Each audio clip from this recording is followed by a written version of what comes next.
안녕하세요. 자유한국 국민들에게 고합니다. 지금 한국은 절대 위기가 아니고 기회입니다. 공산 좌파들의 선동에 겁먹지 마십시오. 지금 배추값이 급등하고 물가가 인상되어 굉장히 서민의 삶이 어렵습니다. 그러면서 김장값을 걱정하고 있고, 이런 일이 오늘에만 있은 일이 아닙니다. 공산자파들이 주장하듯이 윤석열 정부에만 있는 일이 아닙니다. 여름이 평년보다 더우면은 고냉지, 높은 지역의 온도가 낮기 때문에 배추를 농사를 하는데, 그 높은 지역의 배추밭도 온도가 올라가서 배추가 녹아내려 버립니다. 그러면은 배추가 금값이 되고, 김치를 금치라고 했던 지난 일을 여러분도 잊지 않겠습니까? 북두시민혁명군이 한 7, 8년 전에 그 대관령 쪽으로 고냉지 채소 그 밭을 견학으로 간 적이 있어요. 어마어마하게 넓습니다. 거기가 전체가 녹아내리니까 그 기후에 따라서 채소값이 오르기도 하고 내리기도 하는 겁니다. 그런데 공산자파들이 그런 거를 이용하는 것 뿐입니다. 이런 일이 쭉 그렇습니다. 팥값도 그래요. 팥값도 그 슈퍼에 가보면 900원 할 때도 있고 5,000원 할 때도 있고 그래요. 이번에는 뭐 만원까지 했다는데 그렇지는 않고 한 7, 8,000원까지. 지금도 그 팥값이 이렇게 오르락 내리락 합니다. 그게 자유시장 경제의 기본 아닙니까? 이처럼 해방 이후 공산자파들은 우리나라가 앞으로 나아갈 때마다 산업이 망해서 나라가 망하고 부패가 만연해서 정부가 망한다고 난리를 쳤습니다. 그리고 물가가 비싸다, 쌀값이 비싸다 온통 난리를 쳤지만은 한국은 꿋꿋이 그런 선동에도 불구하고 세계 10위의 경제대국, 그리고 수출과 수입액을 합한 교역 총액이 올해는 세계 3위가 될 것이라는 그런 예상 보도를 본 적이 있습니다. 이처럼 대한민국은 현대사에서 위대한 성취를 하였고 훌륭한 나라가 되었습니다. 북두시민혁명군은 작년 여름 유람선을 타고 7박 8일 동안 호텔에서 머무는 이집트 여행사에서 모집한 패키지 여행을 간 적이 있어요. 그랬는데 처음 가는 유람선 여행이고 나일강을 따라서 그 호텔처럼 이 배가 되어 있다고 하더라고요. 그래서 그 유람선을 타고 2박 3일 있고 5일 동안 호텔에만 머무는 그 여행사에서 모집하는 패키지 여행을 갔어요. 그랬는데 그 여행과 유람선을 타고 간다 하니까 디카프리오가 나온 타이타닉호라는 영화를 상상하면서 어느 기부인가 일상을 벗어나는 일탈이 일어날 것 같은 흥분에 여행 가기 전에 며칠 잠을 설쳤습니다.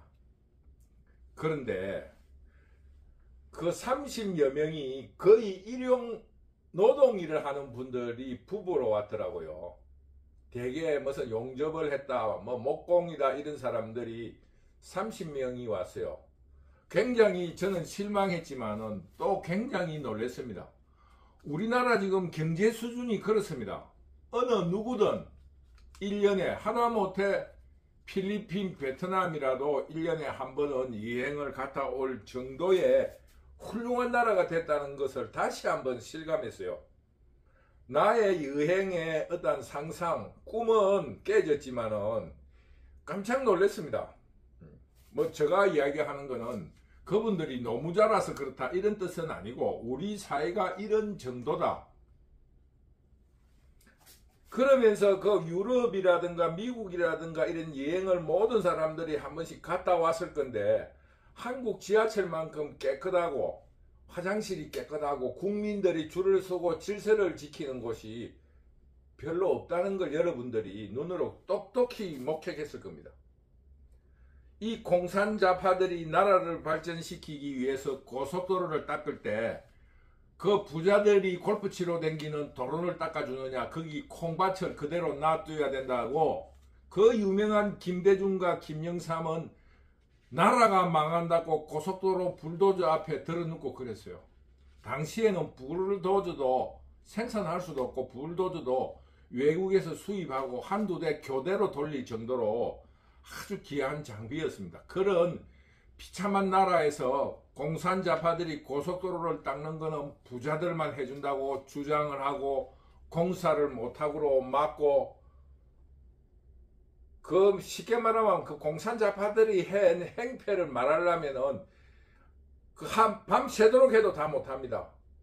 지금 그 뭡니까, 양구 위에 평화댐을 그 건설해서 호흡 군인 출신들이 볼 적에 그 위에 댐을 만들었는데, 그 댐을 폭발을 시키면은 굉장히 우리나라가 위험할 수 있다 해서 그 수풍댐을 만들어, 소양강 댐 위에 평화댐을 만들었는데, 그 평화댐이 전두환이가 말해 권력 유지를 하기 위해서 이렇게 한다 하고 난리를 치고 거짓이라고 온통 난리를 치더니, 김대중이가 대통령이 되어 거기가 지금 예를 들면 한 10층 높이였는데 20층 높이로 정축을 한 거예요. 수공할 위험이 있다고 군인들이 그 국방부에서 말하니까 전두환이가 만드는 그 평화의 댐을 김대중이가 정축했는데, 전두환이 말은 하나도 없고 안보를 위해서 김대중이가 고민해서 김대중이가 만드는 평화의 댐이라고 그렇게 딱 써 있어요.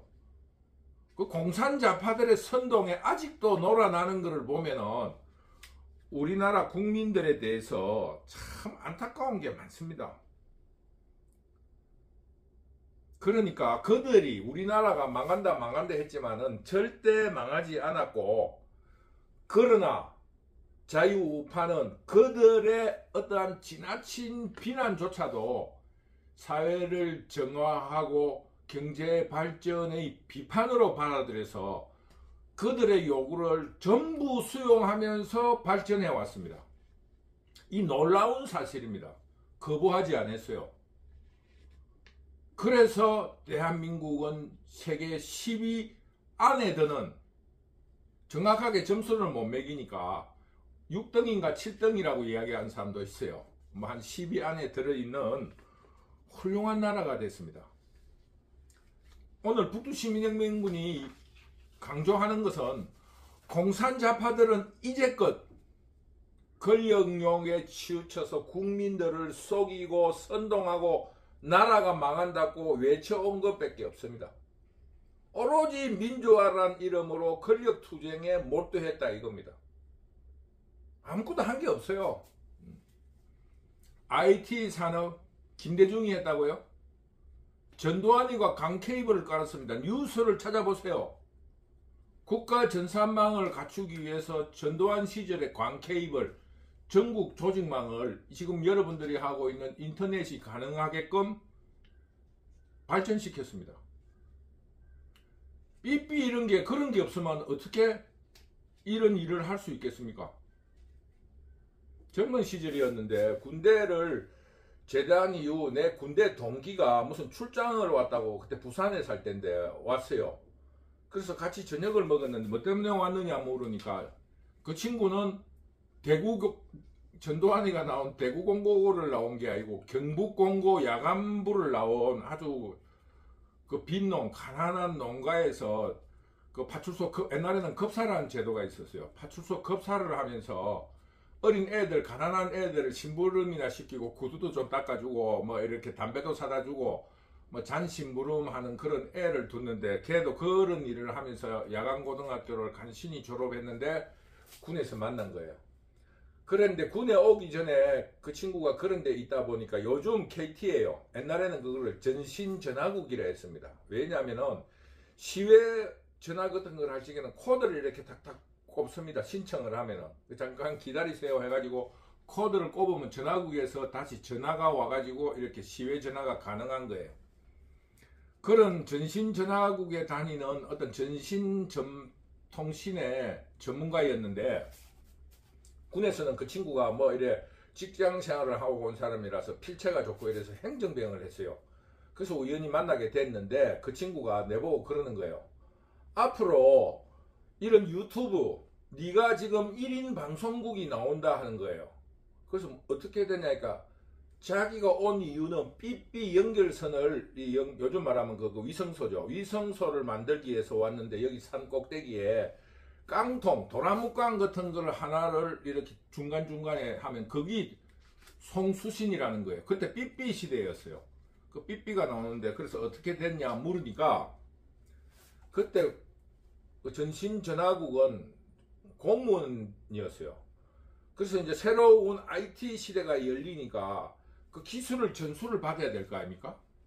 그래서 그 친구가 이제 전 그 통신 기술자들을 3명을 뽑았다 그런 거예요. 그런데 그 친구가 그 가난하게 살았는데 그 조금 뭐라 그럴까요? 출세욕도 있고 모든 일이 치밀하고 일을 굉장히 잘했어요. 그랬는데 그 열심히 해가지고 그 3명 속에 뽑혔다는 겁니다. 그래서 그 제일 처음 나오는 그 삐삐 회사 있잖아요. 통신회사에서 뽑혀가지고 거기 가서 삐삐에 대해서 교육을 받고 온 거예요. 3사람이. 그래가지고 그 삐삐를 이제 그 회사나 이런 데 다니면서 전신전화국의 각 지점에 다니면서 강의를 하고 또 거기에 중개소를 이제 설치하고 다니는 아주 우리나라에서 통신 분야의 최첨단 기술자가 된 거예요. 그래서 이제 그 다음에 핸드폰 시대가 열렸는데 그러면서 자기가 이야기를 하는 거예요. 옛날에 통신은 한 전기줄로 하면은 이 한 도시에 대해서 한 10,000개 정도밖에 못 간다는 거예요.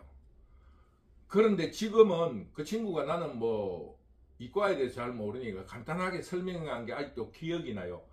지금은 통신 전파 한 개를 수만 개로 쪼갤 수 있다는 거예요. 그 수만 개를 쪼개니까 우리나라 국민들한테 전체 다 라디오로 말하면은 주파수를 하나씩 줄 수 있다는 거예요. 주파수를 다 하나씩 줄 수 있다는 거예요. 지금은 라디오와 똑같이 이 핸드폰이 열리면은 당신네들이 삐삐는 지금 그거를 받기만 한다. 라디오처럼 받기만 하는데 앞으로 통화도 들고 다니면서 수신할 뿐만 아니라 발신도 가능하다는 거예요. 그 시절에 이제 그 친구가 미국에서 교육을 받고 왔기 때문에. 그러면서 앞으로 곧 손에 들고 다니는 핸드폰이 나오고 너희한테 국민 1인당 한 사람 한 사람 앞에 다 주파수가 다 갈 수 있다는 거예요. 그러면서 거기에 카메라만 장착을 하면은 텔레비전 방송을 너희들이 하는 시대가 온다 그러더라고요. 그게 벌써 한 20년, 30년 좀 전이에요. 한 30년 가까이 넘었어요. 한 40년 가까이 됐어요. 그러면서 자기는 뭐 하냐면은 얼마나 우리 지금 이제 과학이 발달하고 있느냐 하면은 깡통 하나를 여기 놓으면은 여기에 서울에 있는 구 하나에 모든 사람의 이 주파수를 개인적인 주파수를 연결시킨다는 거예요. 그래서 어떻게 옛날에는 코드를 탁탁 꼽았는데 거기 컴퓨터가 한다는 거예요. 컴퓨터가 자기 주파수가 오면 옛날에는 예를 들어서 일로 시외전화를 하겠습니다. 그러면은 그 유선이니까 그 시외전화 번호로 만약에 부산에서 대구로 시외를 전화하면은 우체국에서 시외전화로 그 자기들 직접 전화로 대구 누구누구 번호로 불러주시오 이러면 대구에서 그 번호를 찾아가지고 부산으로 꼽아주면은 부산에서 또 그 번호로 통화하려는 사람을 꼽아줘야지 이제 시외전화가 가능한 유선 시대였거든요. 그랬는데 지금은 그게 컴퓨터가 10,000개가 아니고 10,000,000개라도 1초 내로 찾는다는 거예요. 그 주파수를. 그래서 주파수를 탁탁탁탁 연결시키기 때문에 그러면서 그게 어떻게 가능하냐. 그게 쉽다는 거예요. 그동안엔 주파수를 나눌 수가 없어서 전파가 많이 없었는데 이제는 그거를 한 전파에 쉽게 말하면 한 10,000개도 쪼갠다는 거예요. 머리카락을 10,000개를 쪼개는 것과 똑같은 기술이라고 간단하게 설명해 준 기억이 납니다. 그때가 언제냐 하면은 전두환 시절입니다. 그럼 그거를 하려 하면은 광 케이블을 깔아야 되는 거예요. 우리로 말하면 전기가 아니고 광 케이블. 그거를 여러분들 집집마다 다 깔려 있는 거예요. 그 중개소까지 그 부근으로는. 뭐 저도 자세히는 모르겠는데. 그거를 전두환 시절에 이미 다 기초를 닦아난 거예요. 김대중이가 한 거는 코스닥이라는 걸 만들었잖아요. 그 중소기업들의 주식을 거래하게 만드는 거래소를 만들었는데 김대중이가 만들어가지고 1차적으로 한 놈들은 전부 다 주식 뻥튀기 한 사기꾼들이었잖아요. 나라를 망하게 하는 건 이런 공산 좌파들이었다 하는 것을 여러분한테 말씀드리는 겁니다. 평화의 댐도 이야기를 했고 고속도로로도 이야기했고 IT 산업도 이야기를 하는 이유가 그 공산 좌파들이 구석구석 반대를 한다 이겁니다. 그 이상 앞에서도 이야기했지만은 그런 이야기를 하려고 하면은 끝이 없습니다. 그 친구의 마지막 이야기를 들려드리면은 그래서 그 친구가 핸드폰 시대가 열렸는데 그 기초가 있는 사람 기술자가 아니 교수들 이런 사람들이 이론을 배우는데 이 사람은 실무적으로 해야 되는 공무원이니까 그 사람이 지금 이제 대한민국에서 최첨단 기술자가 된 거예요. 그 당연히 핸드폰을 하는데 밑에 그 삐삐도 기술을 이해 못하는 사람들보다 이 사람은 미국서 교육을 받고 왔으니까 핸드폰 그 열릴 때 또 그 본사에 가가지고 또 교육을 받고 온 거예요. 그리고 핸드폰 시대가 열리고 이제 뭐 유튜브도 열리고 그런 이 친구는 그 무선통신 분야의 대한민국의 기술로 실무자로서는 최고가 된 거예요. 그래서 그 친구는 이제 우리 말로 하면 이제 간이 부은 거예요. 그래서 아이고 한국에 더 있기 싫다 해서 미국에 이민 가가지고 뉴욕 대학교 교수가 됐다는 거를 멀리서 들었어요. 그러면 이제 한국에 안 오니까 거기에 딸이 둘이 있었는데 그때 이제 그 친구도 어렵고 이런 시절에 그 청년 시절에 그 뽑히고 가기 전에 그 버스 차장 출신인 여자하고 결혼을 했어요. 근데 그 여자분이 조금 가난하고 이 둘이가 있다 보니까 이 여자분이 뭐 우리가 볼 적에도 지나치게 악착 같은 거예요. 지나치게 뭐 지금 수준노 정도가 아니고 뭐 하여튼 지나치게 악착같이 살라고 하다 보니까 이 사람이 내 친구가 조금 스트레스를 받더라고. 근데 그 친구는 술도 안 먹고 담배도 안 피우고 그냥 오로지 출세 그 가난에서 벗어나기 위해서 그런 청년이었는데 그 미국에 가서 미국에 그 뉴욕 대학 교수하고 재혼을 한국에 있는 그 본부인하고 이혼을 하고 그 미국의 교수하고 재혼을 했다는 그런 소식까지 들었습니다. 뭐 세상이 변하듯이 사람도 변하는 거 아니겠습니까? 이야기가 엉뚱하게 나왔는데 이 공산 좌파들은 그런 사람입니다. 지금도 끊임없이 체코의 원전이 문재인 보세요. 체코 돌아가는 핵발전소도 없애버렸어요. 그러면은 장을 어떻게 담습니까? 장을 구대기 무서워서 장 못 담는다고. 그 핵이 터지지 않게끔에 대해서 연구를 해야지. 그저 뭡니까? 그 4대강의 홍수하고 가뭄이 증명이 되어 있는 이런 그 4대강 사업도 허물고 벌을 허물고 4대강이 어떠니 고속도로하고 똑같아요. 녹조가 생기면은 녹조를 없앨 궁리를 해야지. 왜 허무나 이거예요. 과학시대에. 그런 공산 좌파들의 일이 4대강 사업부터 시작해가지고 온갖 것이 나라를 망하게 하고 있다는 것을 다시 이야기하지만 하루 종일 이야기해도 북두시민행정구는 끝이 없을 것 같아요. 공산 좌파가 이 한국 사회가 망하기를 바라서 북한하고 똑같은 수준이 돼가지고 둘이서 같이 못 살아가지고 통일을 시키겠다. 뭐 이런 야심이 있었는가는 모르겠는데 나라를 망하게 하기 위해서 참 발버둥을 많이 쳤습니다. IMF 대통령 선거 1년 남겨놓고 IMF쯤 일어났을 때 1년도 안 남았을 거예요. 기아가 부도가 날 입장에 있을 때 기아가 부도 나면은 외국에서 빌려온 돈들이 상환을 해달라고 부도 나면 다 상환을 해야 되잖아요. 큰일 난다고 김영삼과 그의 강요들이 그거를 방비를 하려고 할 때 김대중은 어떻게 했습니까? IMF가 일어나야지 김영삼이가 실정이 된다고 IMF를 조장한 거 아닙니까? 그 어떤 법을 통과시켜야 되는데 그 법을 통과 못 시키게 하고 온갖 방해를 했잖아요. 그런데 그거를 국민들이 다 알았어요. 알았으니까 김대중이가 나쁘다 해가지고 김대중이가 대통령이 될 수 없으니까 어떻게 했습니까? 박태준이 김영삼이한테 보복을 당했던 부정부패라고 보복을 당했던 박태준, 김종필이하고 손잡아가지고 김대중이가 접근한 거 아닙니까? 과거 시절에도 국민들이 이렇게 선동당하지는 않았어요. 지금은 어떻게 됐는지 국민들이 선동을 당해가지고 10여 년째, 15년째 국회 공산좌파들이 절대 다수를 차지하게 되었고 박근혜 같은 대통령을 불법으로 탄핵을 시켰어요. 그 나라가 망한 거예요. 왜? 국민들이 배가 불러가지고 이제는 만사 귀찮다 이거예요.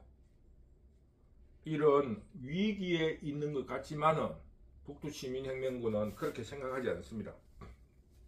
한국은 절대 망하지 않을 것입니다. 그동안에 우리가 숨차게 달려와가지고 아이고 좀 한숨 쉬자 이래가지고 잠시 숨을 돌리는 순간이다.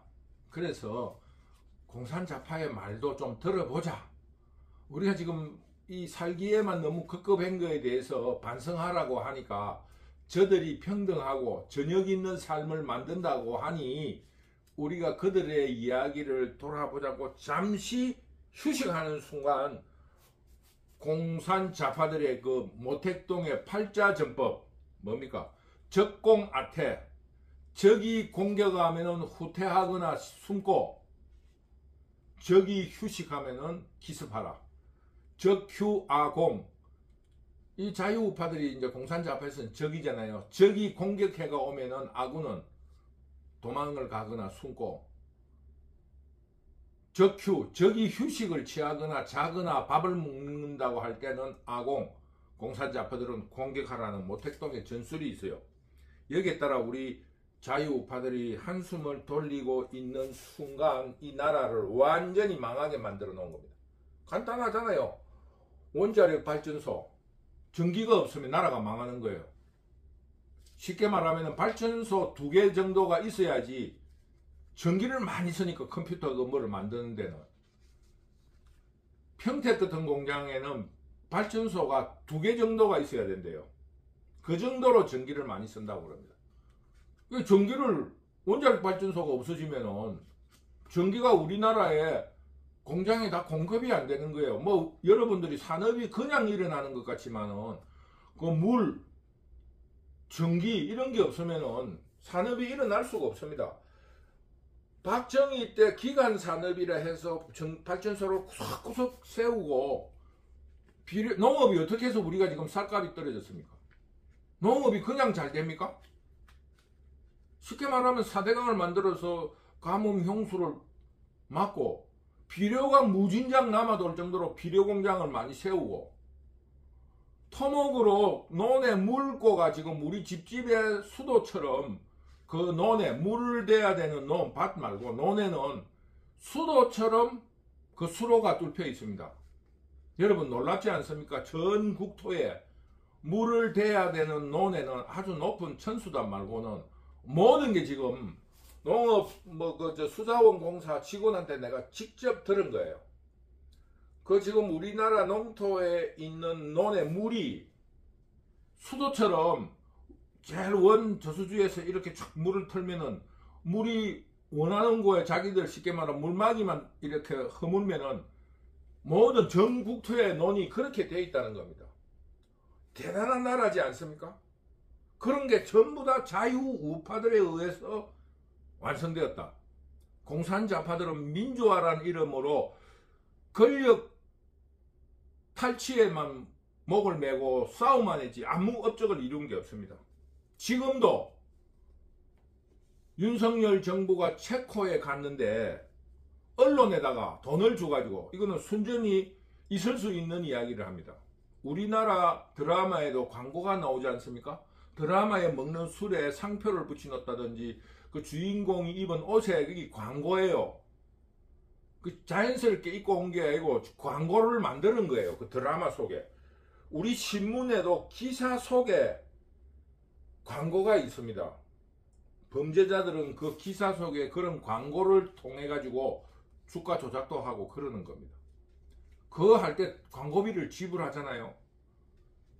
앞에서도 이야기했지만 타임지, 표지 이런 거는 그 조그마한 나라 그 대통령이 돈을 주고 광고로 실는 거예요. 그러면 국민들이 지금은 좀 덜하지만 60, 70년대는 한국 같은 나라에서 타임지 이러면은 세계 뭐 최근위 그 잡지 아닙니까? 거기에다가 잡지에 사진이 딱 실리면서 아주 훌륭한 대통령이다 이러면은 아 국민들이 훌륭한 대통령이라고 믿는 거 아닙니까? 그것처럼 체코 언론에다가 북두 시민혁명은 그 사람들이 영부인이 김건희 여사가 사기꾼인지 아닌지 어떻게 알아요?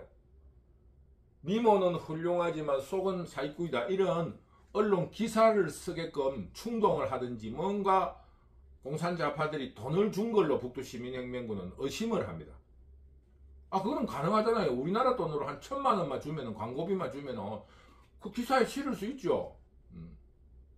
더구나 그것도 유력지가 아니고 우리로 말하면은 뭐 한 C급 되는 신문 지방지나 신문에다가 올려놓고 또 공산자파들은 보란 뜻이 그거를 체코 신문의 영부인 사기꾼으로 나왔다고 대서특필을 하고 국민들을 선동하고 그게 박근혜 대통령을 탄핵한 수법 아니겠습니까? 그러나 이 대한민국 국민들은 절대 망하지 않습니다.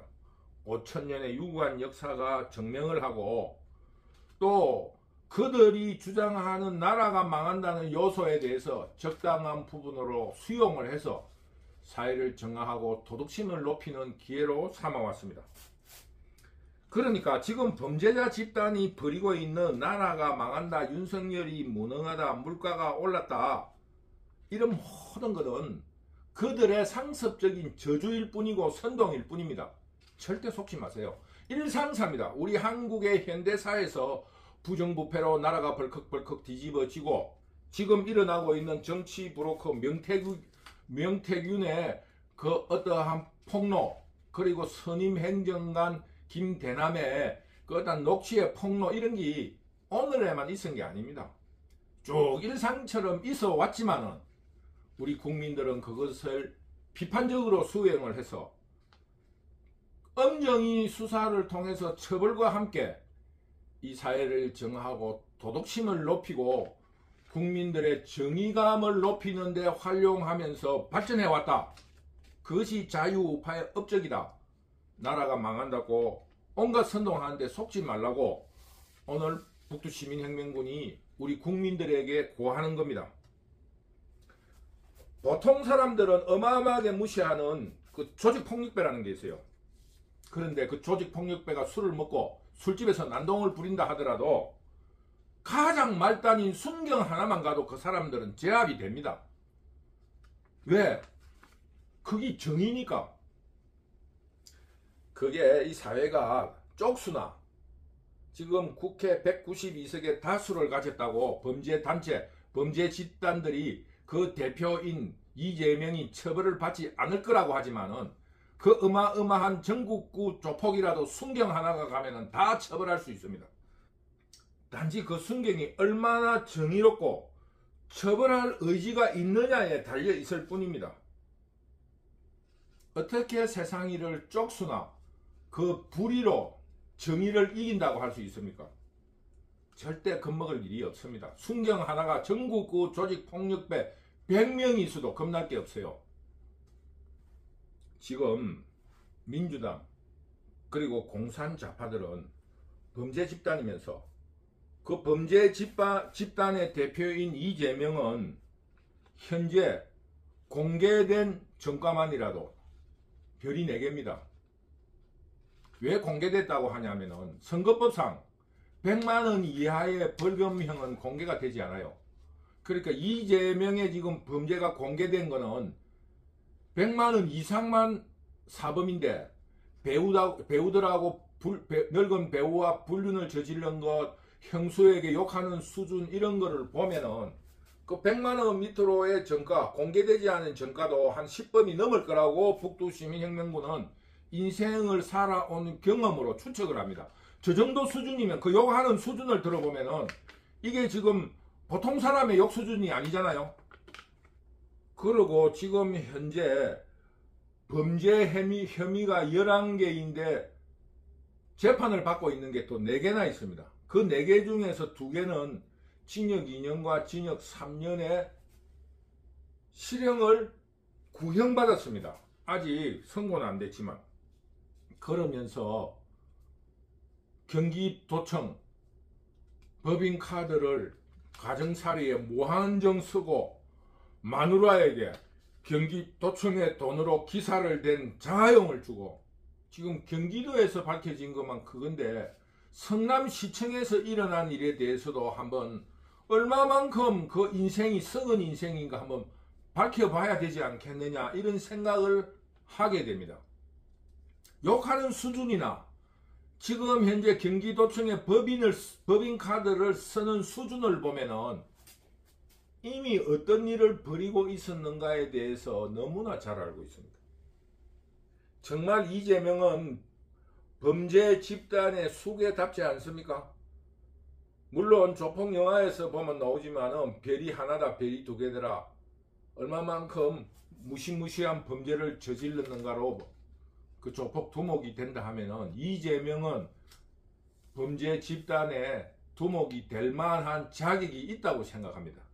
그런데 우리 사회가 얼마나 허약하고 비겁하고 부패한 사회이길래 이런 잡범 두목에게 벌벌 떠느냐, 처벌을 못하는 그런 사회입니까? 70년대 80년대에는 한국 사회가 정의가 자리 잡지 못하고 있어서 어떤 부정한 사회였다고 할 수 있어요. 그러면은 이 어떤 그 공권력이, 경찰이나 검사들이 그 범죄 집단을 잡으러 가면은 범죄 집단들이 뭐라 합니까? 니는 깨끗하나? 혹은 내가 네 모가지를 치는지 안 치는지 두고 봐라, 뭐 이런 협박을 하잖아요. 그때는 그런 협박이 통하고 또 그런 협박이 공공연히 있었지 않습니까?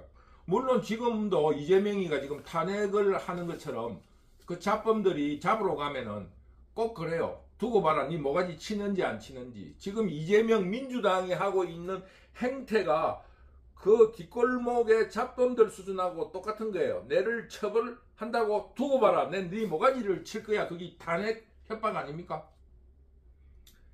우리나라가 아직 70년대 80년대 그런 시기의 수준밖에 되지 않습니까?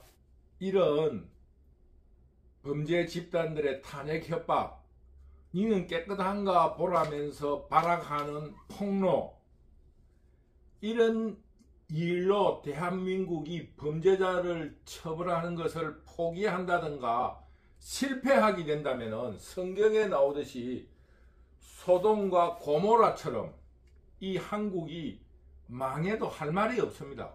망해야지요.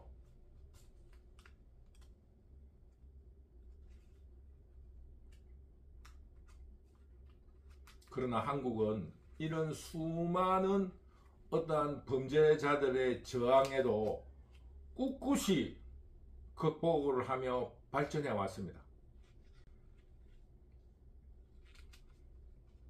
그러면서 범죄 집단들이 발악으로 폭로하는 불의에 대해서 수용을 하고, 그런 수용을 통해서 법치를 겉으로는 깨끗한데 속이 썩은 과일 같은 사회였구나라는 것을 반성하여서 그것을 사회를 정화하고 도덕심을 높이는 기회로 활용해 왔습니다. 지금 우리 한국 사회에서 벌어지고 있는 범죄 집단들의 발악과 저항도 우리 국민들은 위기로 생각하지 않고 이것을 바로잡고 정화하는 기회로 삼을 것입니다. 간혹 길을 가다가 보면은 그 조그마한 체구의 순경이라든가 말단 그 현장에 있는 경찰들이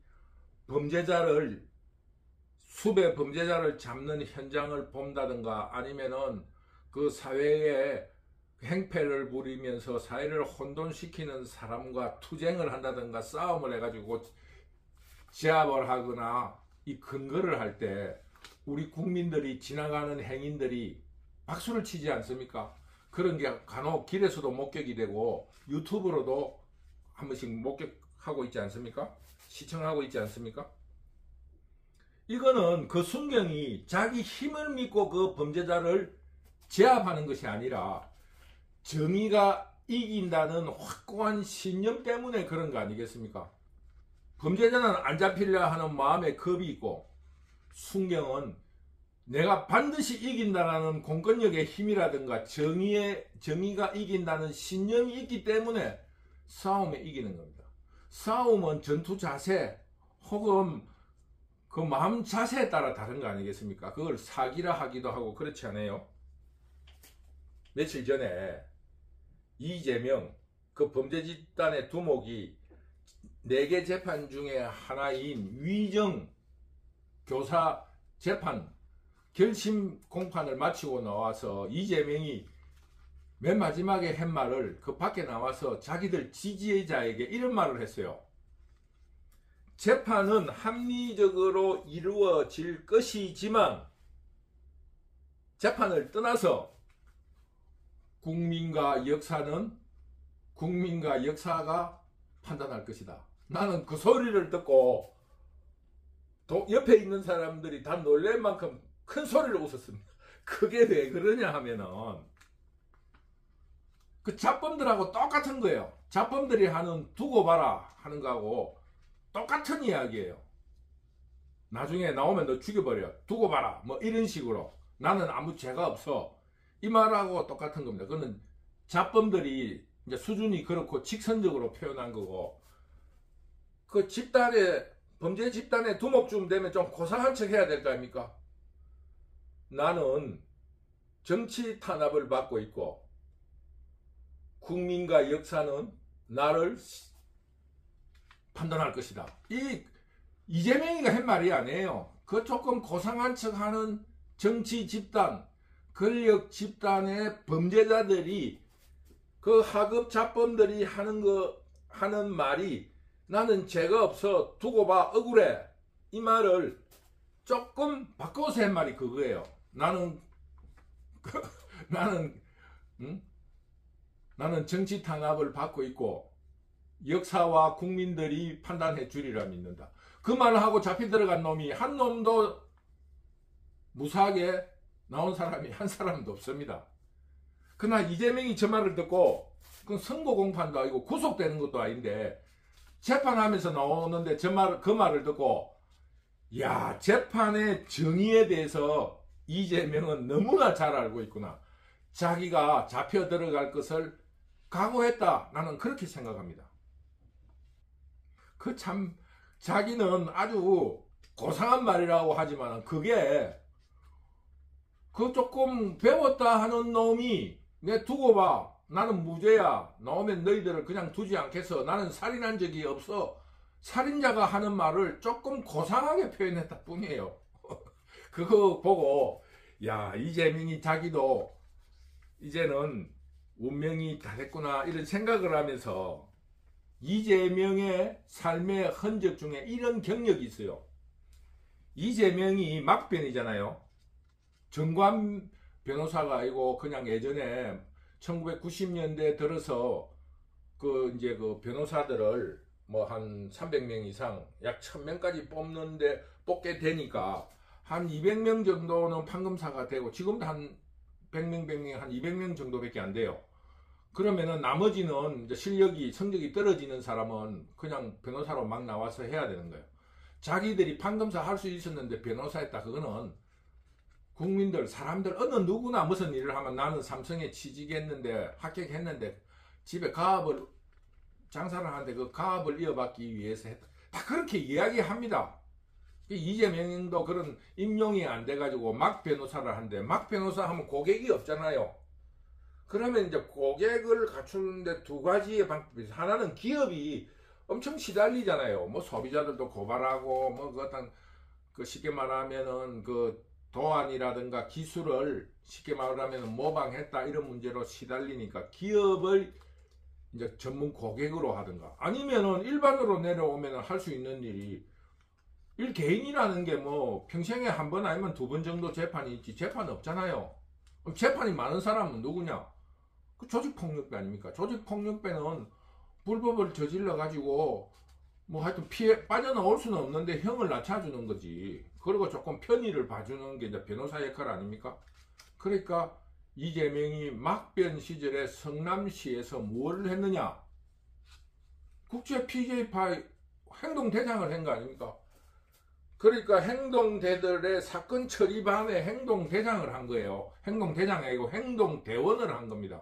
쉽게 말하면 위에 두목이 누구누구 잡혀갔는데 변론을 했는데 징역을 사는데 특별 면허를 해가지고 담배라도 한 대 피울 수 있게끔 해주라. 그럼 이재명이가 이제 교도소에 가가지고 특별 면허를 해가지고 뭐 이것저것 특별 면허실에서 담배도 한 대 태우게 하고 설렁탕도 한 그릇 먹게 해주고 이런 게 이제 그 형사 변호사들이 하는 일 아닙니까? 그런 일을 해왔기 때문에 그 쉽게 말하면은 이재명이가 법률적으로 재주를 부려가지고 뭐 풀려 나오는 성과를 얻기도 했고 뭐 여러 가지 과정을 겪었는데 결국은 자기도 알게 된 거예요.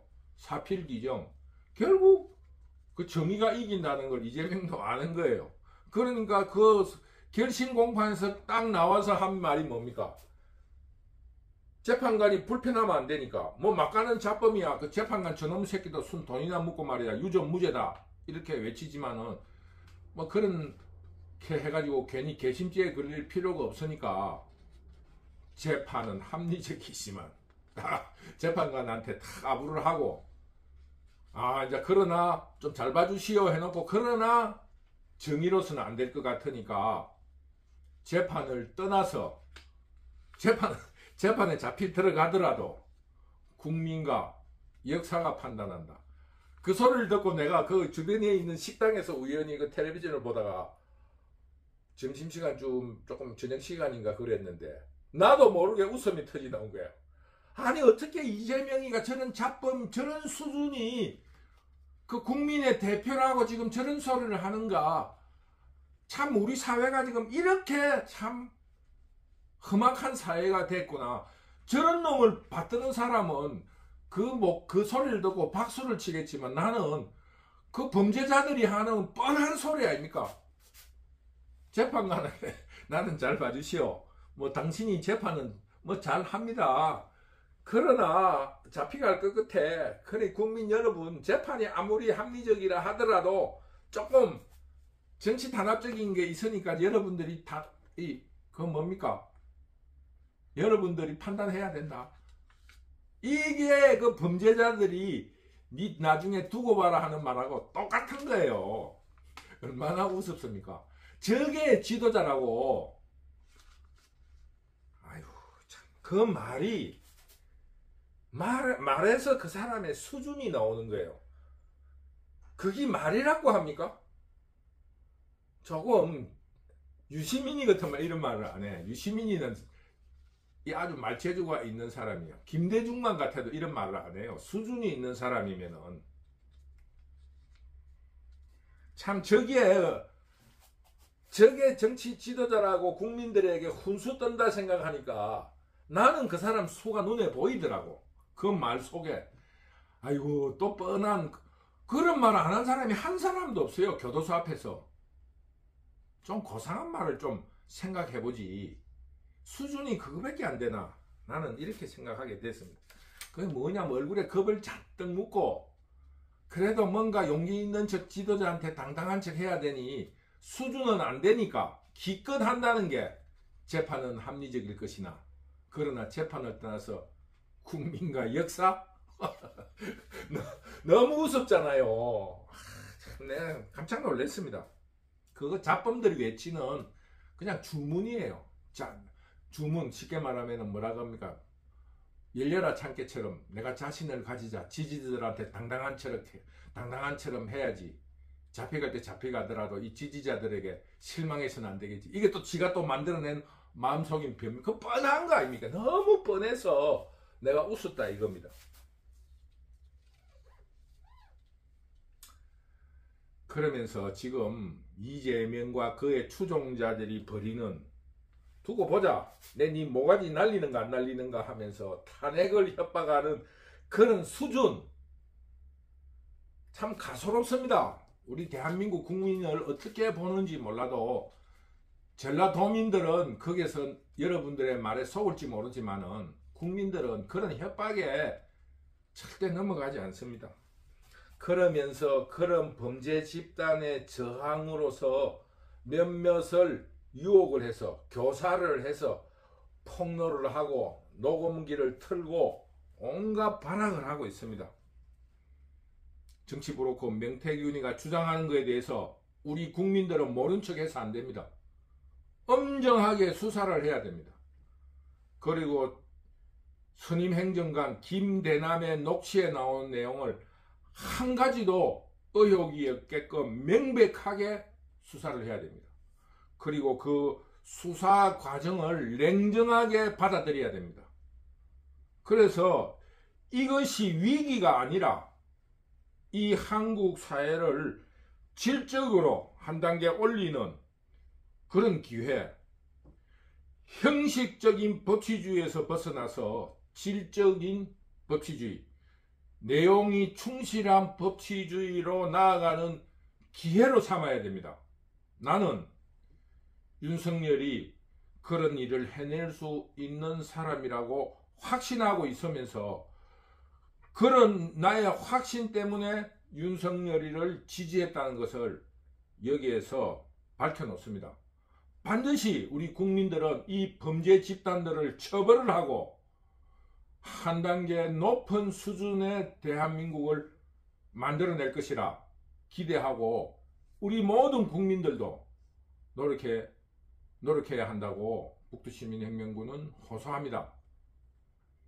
북두시민혁명군 유튜브를 사랑해 주시고 응원해 주시는 여러분에게 감사의 말씀을 전합니다. 늘 감사합니다.